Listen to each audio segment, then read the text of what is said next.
Buenos días a todos. Gracias a la Oficina de Patentes por invitarme a esta presentación.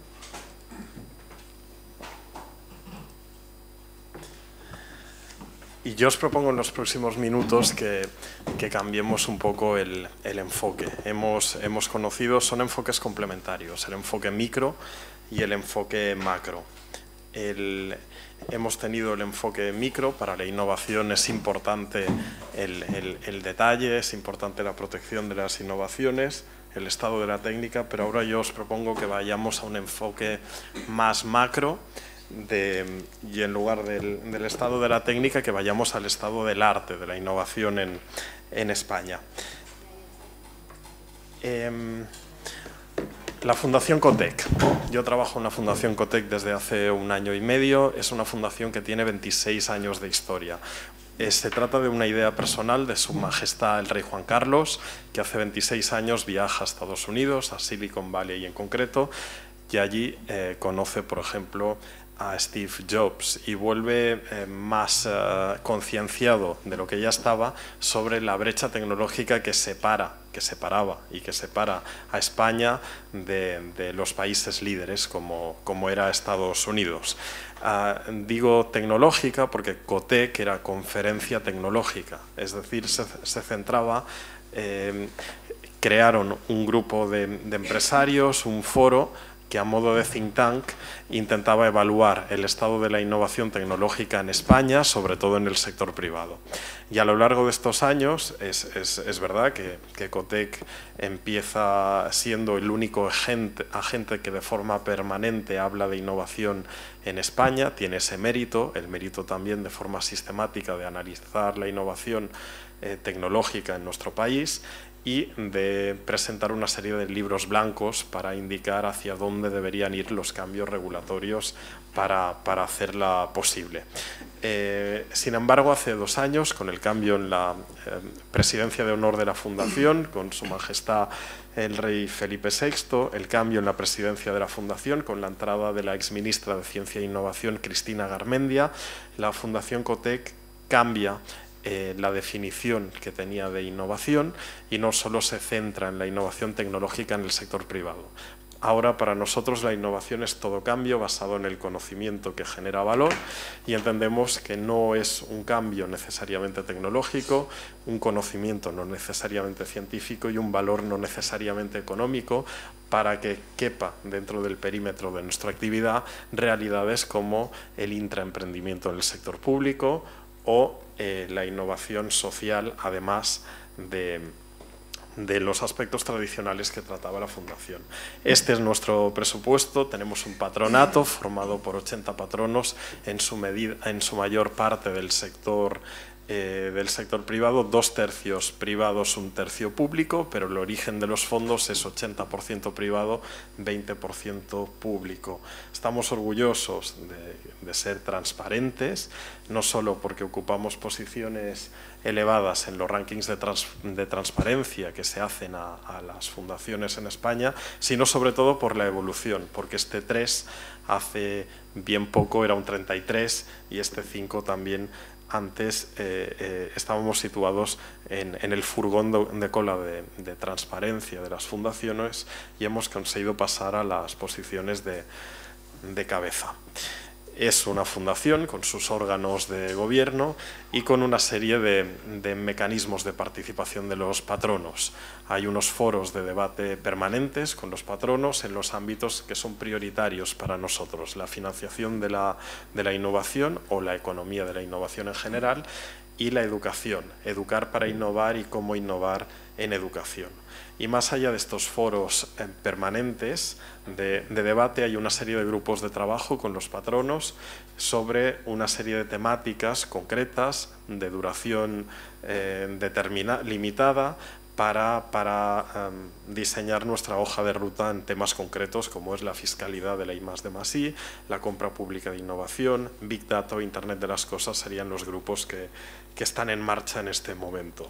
La Fundación Cotec sigue cuidando a sus públicos tradicionales, seguimos haciendo un informe anual que ha cambiado de formato, que ahora hasta se ilumina por la noche y tiene elementos de realidad aumentada, pero sigue contando el estado de la innovación en España y seguimos cerca de las empresas tecnológicas que realizan innovación en nuestro país, pero hemos querido, y de la universidad, pero hemos querido ampliar públicos y hemos querido acercar la innovación a otros colectivos. Y, por ejemplo, un ejemplo de ello es un vídeo que presentamos hace algunos meses, en febrero, sobre la economía circular, para divulgar el concepto de economía circular, que ha tenido ya 1,5 millones de visualizaciones. Bien, alrededor de... Voy a hablaros de 4 grandes áreas donde estamos desarrollando actividad en la Fundación Cotec, pero que nos sirven para contextualizar la situación de la innovación en España o hacia dónde va la innovación. Este señor es el Premio Nobel de Economía Paul Krugman. Paul Krugman dice: la productividad no lo es todo, pero a largo plazo lo es casi todo. Y hay evidencia empírica que da apoyo a esta afirmación. Este es un gráfico que muestra una correlación clara, directa y significativa entre los niveles de productividad de un conjunto amplio de países a lo largo de los últimos 60 años y los niveles de renta per cápita. Bien, Europa frente a Estados Unidos. Europa tiene un problema de productividad. Nuestros niveles de productividad estarían en torno a 20 puntos por debajo de los niveles de Estados Unidos. Y lo peor es que esta diferencia se ha ampliado. En el último ciclo amplio de crecimiento, los años que van desde el 95 hasta aquí tenemos 2014, y por lo tanto ha pasado ya también en estos promedios anuales. Está incluida una crisis económica y el inicio de un periodo de recuperación, por lo tanto estos son datos que tienen en cuenta distintas fases del ciclo económico. Hemos crecido cada año en productividad, Europa en torno a medio punto menos que Estados Unidos. Y este no es un problema de algunos sectores concretos de la economía. Por ejemplo, una división posible de la industria en 18 ramas nos dice que entre 2016 y 2013 Estados Unidos habría superado en crecimiento de la productividad a Europa en 16 de estas 18 ramas, con 2 excepciones, las que aquí aparecen como 12 y 2, que serían la producción de ordenadores y también el sector del transporte y almacenamiento. Bien, el liderazgo en productividad está muy vinculado al liderazgo en la inversión en activos intangibles. Las economías que son líderes en productividad lo son también en inversión en activos intangibles. Estados Unidos, por ejemplo, el Reino Unido, la mayor parte de inversión que realiza el sector privado es ya en activos intangibles, en torno al 60%. En Europa es el 40%, 60-40, 40-60. Y en España, ahora lo veremos, menos. Y esta, volvemos a Paul Krugman, es la principal diferencia entre el modelo de crecimiento anterior de base industrial y el nuevo modelo de crecimiento. El nuevo modelo de crecimiento, la economía del conocimiento, la diferencia principal entre ambos modelos está en la inversión, en la tipología de inversión. Inversión que va de activos tangibles a activos intangibles. Inversión que va de maquinaria, equipo, a I+D, bases de datos, software, patentes, publicidad, estudios de mercado, formación de los trabajadores o recursos dedicados a mejorar el funcionamiento de la organización, de la empresa. 60-40, 40-60. Y en el caso de España, pues bien, entre las grandes economías europeas tan solo hay una, que es Italia, que tiene un porcentaje de inversión en activos intangibles inferior al nuestro. Italia 26%, España 30%, hemos dicho Europa 40%, Estados Unidos 60%. Una nota positiva nos la aporta el periodo que va desde el inicio de la crisis hasta ahora. Y es que nosotros somos una economía muy bien capitalizada en activos tangibles. Activos tangibles, todo el tiempo estoy excluyendo construcción residencial para excluir la burbuja inmobiliaria de la ecuación. Sector residencial fuera. España, país muy bien capitalizado, muy homologable a los países de nuestro entorno en cuanto a inversión en maquinaria, inversión en equipo.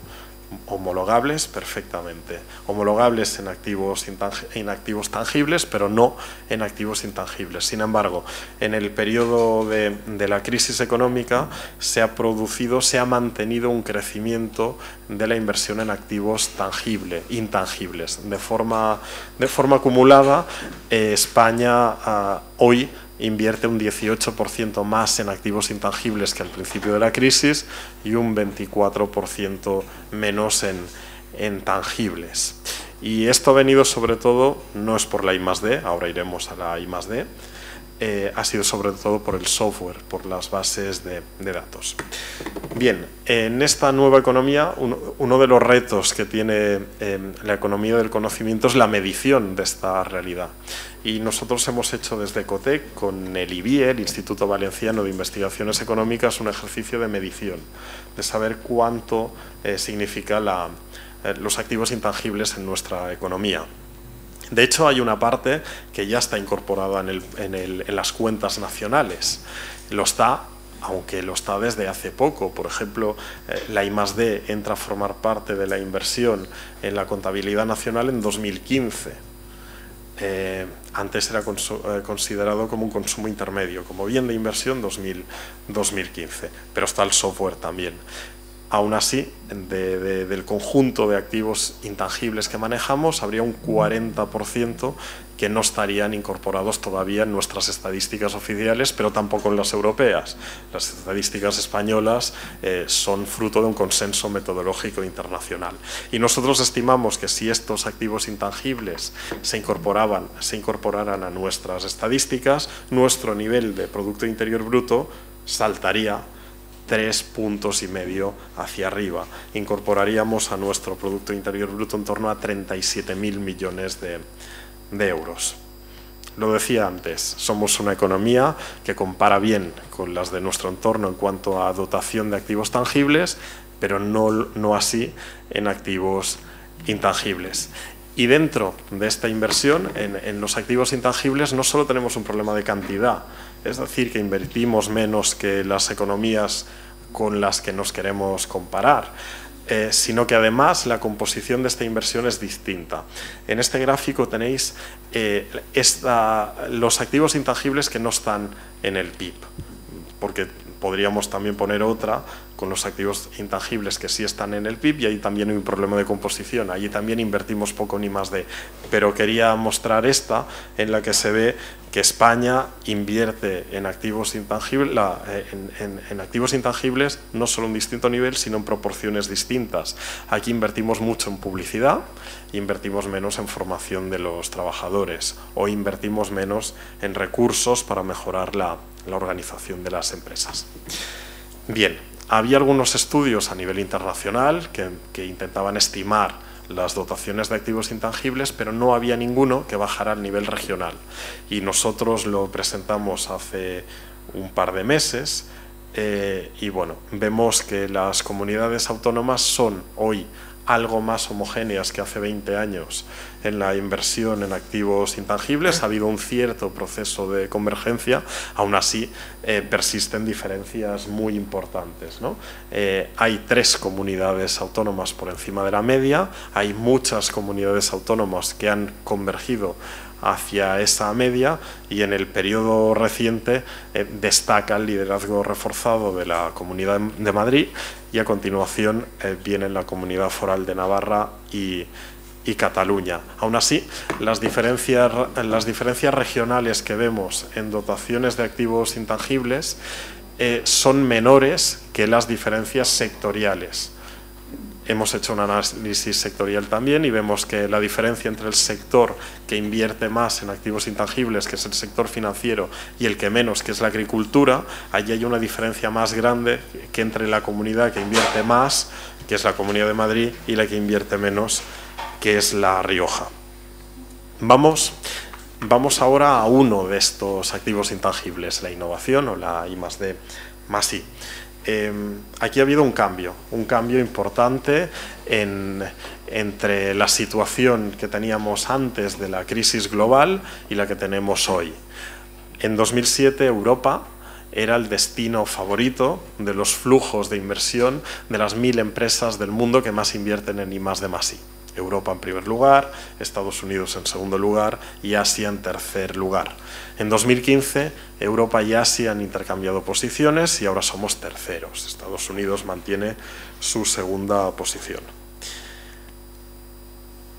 Y bueno, en este vídeo de menos de un minuto veremos la situación de España.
Bueno, en este vídeo tratábamos de contar que España entre el año 2000 y el año 2009 recortó a Europa 20 puntos de convergencia. Nosotros estábamos en el 50% del nivel promedio de inversión en I+D+I de Europa al 70%. Recortamos 20 puntos en menos de 10 años. Pero desde 2009 a esta parte hemos perdido 10 de estos 20 puntos de convergencia y hemos vuelto al nivel que teníamos en 2004. En 2015 estamos en términos relativos a Europa como estábamos en 2004. En el conjunto de la Unión Europea, hoy el promedio de los 28, de los todavía 28 Estados miembros de la Unión Europea, invierten un 25% más en I+D que antes de la crisis. Hoy España invierte un 10% menos y la responsabilidad es compartida. La responsabilidad, se ven los datos, es compartida entre el sector público y el sector privado. Y vamos, en esta diapositiva recogemos el sector público, el grueso del sector público. La Administración Central, se anunciaron una serie de recortes en estas partidas, en la política 46, de en torno al 30%, desde 2010 a esta parte en torno al 30%. Lo que ocurre es que los recortes reales han sido superiores a los anunciados, han sido del 50%, porque al recorte en el presupuesto hay que añadir la baja ejecución de las políticas, que es el segundo gráfico. En el segundo gráfico veis como la mitad del presupuesto en la política 46 de I+D+I no se ejecuta. 1 de cada 2 euros del presupuesto no se ejecuta. Menor presupuesto y niveles mínimos de ejecución de este presupuesto. Es cierto, nosotros somos un país que está todavía en Europa en un procedimiento abierto de déficit excesivo. Nuestro déficit público no está todavía en el 3%, que es lo que marcan nuestros compromisos europeos. También es cierto que no lo está en otros muchos, o no lo estaba por lo menos en otros muchos países europeos. Y en este gráfico un poco complejo, es un gráfico que acaba de publicar la Comisión Europea como resultado de un grupo de alto nivel que han estado reflexionando sobre el futuro de la política de innovación en Europa. Y el único gráfico de ese documento es este, que es un documento que pone de forma visual, trata de recoger tanto la pérdida de peso de las políticas de I+D+I en los presupuestos nacionales, y aquí vemos los países. ¿Sí? Perfecto. Aquí vemos los países que han perdido, en los que las políticas de I+D+I han perdido peso en el presupuesto público, y hacia arriba, en el eje de las ordenadas, vemos los países que han obtenido más financiación europea también para proyectos de I+D+I. Lo que está bien es estar en el primer cuadrante, que es donde están la mayor parte de países. Son países donde se ha incrementado la inversión pública nacional en I+D+I y además han recibido más fondos europeos para este tipo de políticas. Nosotros estamos en el cuadrante de países que han recibido más financiación exterior, más financiación de los proyectos de Horizonte 2020, y el tamaño de nuestro lunar, de nuestro puntito, es grande porque nuestras empresas, las empresas españolas, han hecho un esfuerzo muy grande para presentarse a convocatorias europeas, y de hecho nosotros somos líderes como país. Nuestras pymes son líderes en el instrumento PYME de Horizonte 2020. Pero, bueno, este es un gráfico que les sirve a la Comisión Europea para señalar que no hay un efecto expulsión, un efecto crowding out, que decimos los economistas, entre la financiación europea y la financiación nacional, porque en teoría financian distintos tipos de políticas. Bien. Innovación, claro. La I+D es más fácil de medir que la innovación, y Europa también mide la innovación. Lo hace a través de índices sintéticos, una serie de subíndices de hasta 30 subindicadores que miden tanto indicadores de input como de output de las innovaciones. Y aquí nuestra posición es la posición 20 de 28, y tenemos por delante a 5 países que tienen un peso económico inferior al nuestro, que tienen un nivel de PIB per cápita entre 20 y 40 puntos inferior al nuestro. Y claro, hay una visión que en parte yo puedo compartir, que es que este tipo de indicadores están muy ligados a la industria, y nosotros no tenemos una estructura industrial potente como tienen otros países. Pero también es cierto que cuando miras el desglose de estos índices, ves que estamos lejos en muchos de ellos, en muchos indicadores de financiación de la innovación, por ejemplo, de la presencia del capital riesgo en nuestra economía. ¿Qué estamos haciendo en el ámbito de la medición de la innovación? Bueno, por supuesto nosotros cuando hay datos que no nos gustan los difundimos, los analizamos, y en este sentido también nos preocupa el dato de 2016. Entendemos que en 2016, cuando el INE publique los datos de España en noviembre, será muy difícil por estos bajos niveles de ejecución presupuestaria. Recordemos que el año pasado hubo un cierre presupuestario por estas fechas. Entonces, será muy difícil que España, que el peso de la I+D en el PIB de España aumente en 2016. Pero, bueno, nosotros también queremos hacer el esfuerzo de contribuir a la reflexión sobre la medición de la innovación en sectores no tradicionales. Decimos que en la industria está muy bien medida, en otros sectores no, y son sectores muy importantes para nuestra economía. Entonces estamos haciendo un esfuerzo de trasladar manuales de referencia, como el manual de Oslo, a ámbitos como, por ejemplo, el sector sanitario. Otro ámbito en el que estamos, porque entendemos que es relevante, es el ámbito para la innovación, es el ámbito del emprendimiento. Uno de los elementos que hace que nuestra posición relativa a otros países sea desfavorable en innovación es el tamaño de nuestras empresas. Normalmente esta es una variable que explica muchas de las variables de nuestra economía que no nos gustan. No nos gusta nuestra baja tasa de productividad, no nos gusta nuestra elevada tasa de desempleo. Y esto tiene que ver también con el tamaño empresarial y también en el caso de la I+D. Aquí hemos hecho un ejercicio de qué pasaría si. ¿Qué pasaría si nuestra estructura empresarial por tamaño fuera, la distribución por tamaño de nuestras empresas fuera como la del promedio de la Unión Europea 15 o como la del promedio de Alemania? Y cada uno de estos estratos de tamaño siguiera manteniendo el nivel de inversión en I+D+I que hace ese tamaño.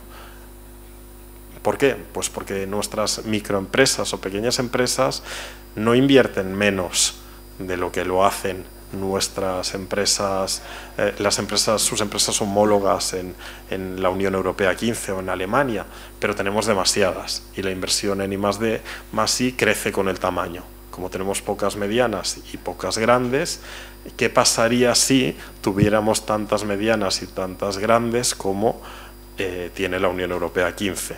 Pues bien, pues nuestro gasto privado en I+D+I crecería en 5.000 millones. Es decir, que el tamaño de nuestras empresas incide en nuestros resultados agregados de inversión en I+D. Y en la Fundación COTEC estamos haciendo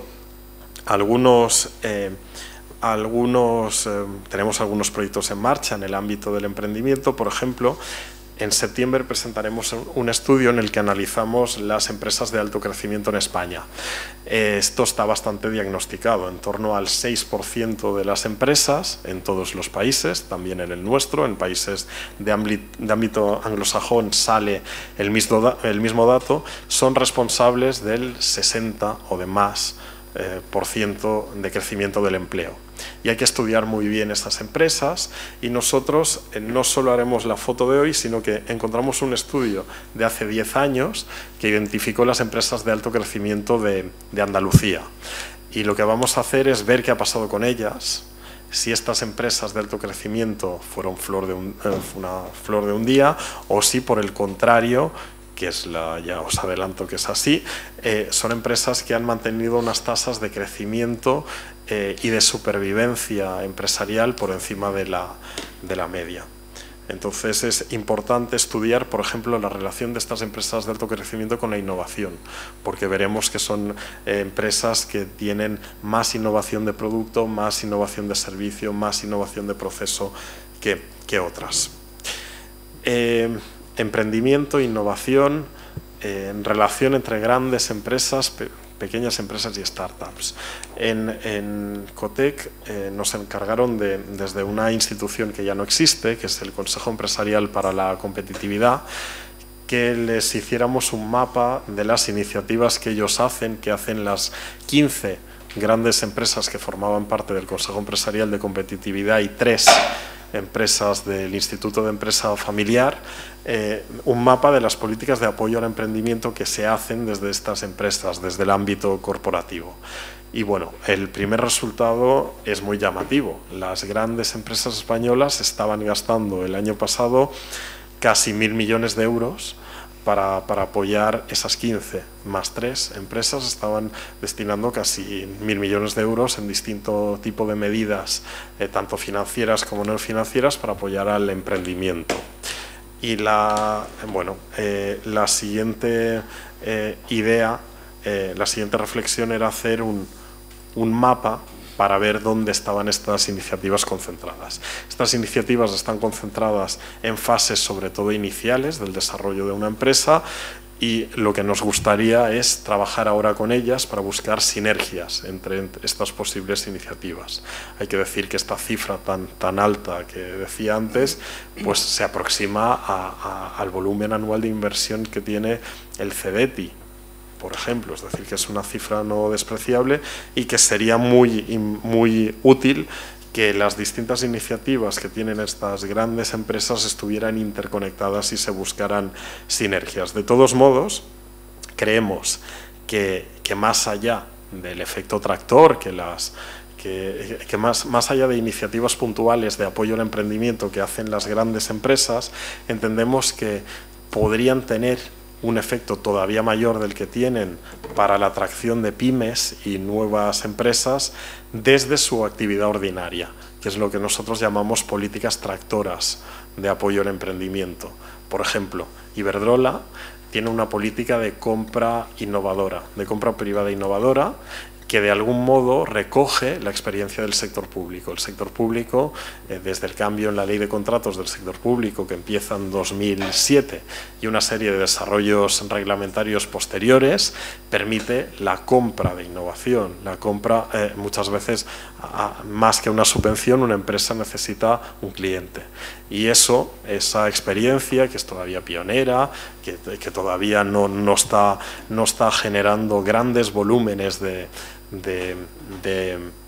contratación, pero sin embargo sí está desarrollando experiencias líderes, como por ejemplo la de la Junta de Galicia, que ha recibido varios proyectos, varios premios internacionales para proyectos de compra pública de aviones no tripulados, por ejemplo.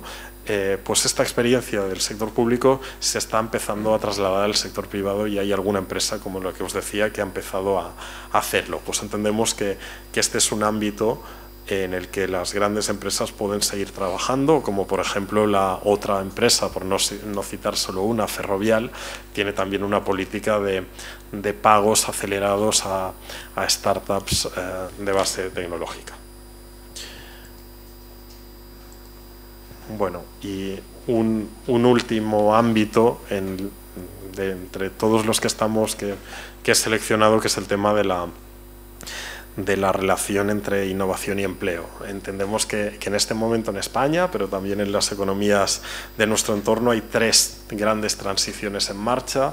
Una de ellas la he mencionado antes, esta transición entre lo tangible, de lo tangible a lo intangible. Hay otra que es la economía circular, de lo lineal a lo circular, los cambios en los modelos de producción y consumo, y habría otra que es la transición entre lo analógico a lo digital. Hace unos días presentamos un informe con McKinsey que intenta medir cuál es el potencial económico de una mayor digitalización en nuestra economía. Este es un dato, el crecimiento adicional que podríamos tener de nuestro Producto Interior Bruto en el escenario máximo, si nuestra economía se digitalizara tanto como el sector más digitalizado de Estados Unidos, que es un escenario que desde luego es un escenario de máximos, pero bueno, de algún modo pone de manifiesto el potencial económico de la digitalización. Y desde luego la digitalización nos trae viejos debates que hemos tenido ya en la historia de nuestras economías, que es la relación entre innovación y empleo. Y bueno, aunque en principio es cierto, y así lo dicen los datos, que... A ver, quería ir al gráfico anterior. Bueno, por alguna razón no puedo, pero da igual. Lo que quería contar es que en ese gráfico se veía como la economía de Estados Unidos en los últimos 170 años había incrementado de forma muy importante, en 150 millones, el volumen de puestos de trabajo que había en esa economía, con una muy fuerte recomposición sectorial. Es decir, Estados Unidos pasa primero de una economía de base agrícola a otra de economía de base industrial y ahora otra de servicios, como ha ocurrido en el caso de España. La idea era esta, contar que las transiciones en el mercado de trabajo no son nuevas, que el debate sobre el futuro del empleo no es nuevo, que ha ocurrido en el pasado también, que los resultados agregados en términos de todas estas transformaciones, en términos agregados sociales a nivel de renta per cápita, han sido claramente positivos Unidos. A nivel de tasa de empleo, la tasa de empleo en Estados Unidos, después de todas estas revoluciones industriales anteriores, se ha mantenido o ha crecido algo, es decir, que no ha habido un efecto negativo de estas revoluciones industriales del pasado sobre la tasa de desempleo. En el caso de España los datos son parecidos, tenemos hoy la misma tasa de empleo que teníamos hace 150 años, en volumen, como somos un país más grande, con un mercado de trabajo más grande, hay más ocupados, pero en tasa estamos más o menos igual, pero esto es cierto que ante estos cambios de lo que ahora se llama la cuarta revolución industrial o la industria inteligente o la industria 4.0, pues hay que estar preparados y el cambio tecnológico sí tiene un efecto, sí tiene un sesgo contra las tareas más rutinarias. Y por lo tanto en los cambios hay colectivos de ganadores, hay colectivos de perdedores, aunque el conjunto de la sociedad gane, hay que estar preparado para ello. Y aquí pues desde luego nosotros trabajaremos para instar a quien corresponda que refuerce las estrategias de formación continua a lo largo de la vida laboral y que es evidente que también deberán producirse políticas que atiendan a estos colectivos de perdedores. Pero bueno, esta es la foto más reciente de Estados Unidos. Vemos cómo en los últimos años, desde 2004 en verde a 2014, la economía de Estados Unidos ha creado empleo, ha creado 10 millones de puestos ha creado 7 millones de puestos de trabajo, que son el resultado de flujos de destrucción de empleo en la industria y minería y en la construcción, y un fuerte crecimiento de los servicios, y esto incluye un periodo de crisis. Esto ha ocurrido, en este periodo está la crisis global, pero sí que vemos algunas tendencias en el empleo. Un empleo donde hay mayor demanda de las profesiones sanitarias y de asistencia social, en el ocio, en la hostelería, en la educación y también en los servicios a empresas. Esta era un poco la visión general que quería trasladar sobre nuestra actividad y nuestras prioridades. Gracias.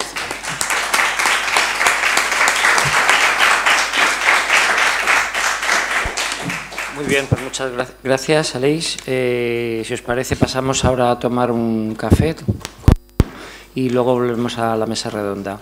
A ver, las 11:20, a menos cuarto más o menos. ¿De acuerdo?